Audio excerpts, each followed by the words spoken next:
Ulangan bab 27.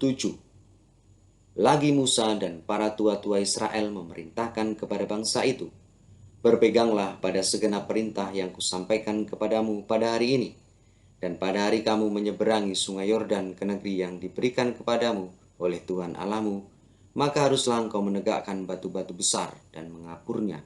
Lalu pada batu itu haruslah kau tuliskan segala perkataan hukum Taurat ini.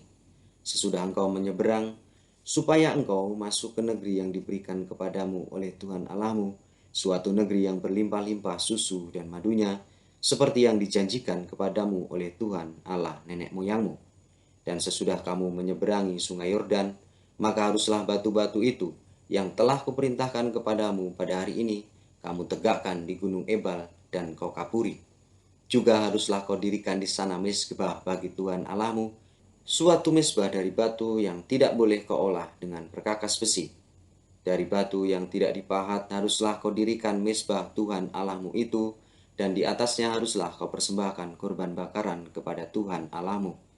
Juga haruslah engkau mempersembahkan korban keselamatan, memakannya di sana dan bersukaria di hadapan Tuhan Allahmu.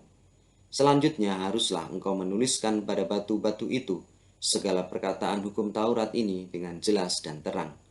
Juga berbicaralah Musa dan imam-imam orang Lewi kepada seluruh orang Israel. Diamlah dan dengarlah, hai orang Israel.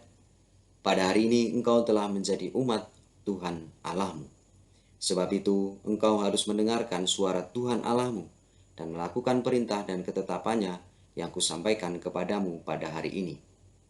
Pada hari itu Musa memberi perintah kepada bangsa itu, "Sesudah kamu menyeberangi sungai Yordan, maka mereka inilah yang harus berdiri di gunung Gerizim untuk memberkati bangsa itu, yakni suku Simeon, Lewi, Yehuda, Isakar, Yusuf, dan Benyamin. Dan mereka inilah yang harus berdiri di gunung Ebal untuk mengutuki, yakni suku Ruben, Gad, Asher, Zebulon, dan serta Naftali. Maka haruslah orang-orang Lewi mulai berbicara dan mengatakan kepada seluruh orang Israel dengan suara nyaring, 'Terkutuklah orang yang membuat patung pahatan atau patung tuangan, suatu kekejian bagi Tuhan, buatan tangan seorang tukang, dan yang mendirikannya dengan tersembunyi.' Dan seluruh bangsa itu haruslah menjawab, 'Amin.' Terkutuklah orang yang memandang rendah ibu dan bapaknya, dan seluruh bangsa itu haruslah berkata, 'Amin.' Terkutuklah orang yang menggeser batas tanah sesamanya manusia, dan seluruh bangsa itu haruslah berkata, 'Amin.' Terkutuklah orang yang membawa seorang buta ke jalan yang sesat, dan seluruh bangsa itu haruslah berkata, 'Amin.' Terkutuklah orang yang memperkosa hak orang asing, anak yatim dan janda, dan seluruh bangsa itu haruslah berkata, 'Amin.'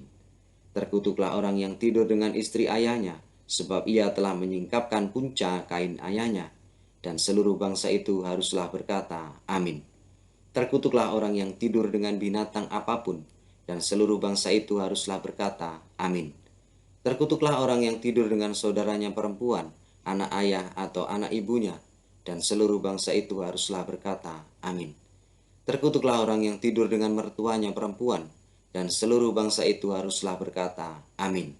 Terkutuklah orang yang membunuh sesamanya manusia dengan tersembunyi, dan seluruh bangsa itu haruslah berkata, 'Amin.' Terkutuklah orang yang menerima suap untuk membunuh seseorang yang tidak bersalah, dan seluruh bangsa itu haruslah berkata, 'Amin.' Terkutuklah orang yang tidak menepati perkataan hukum Taurat ini dengan perbuatan, dan seluruh bangsa itu haruslah berkata, 'Amin.'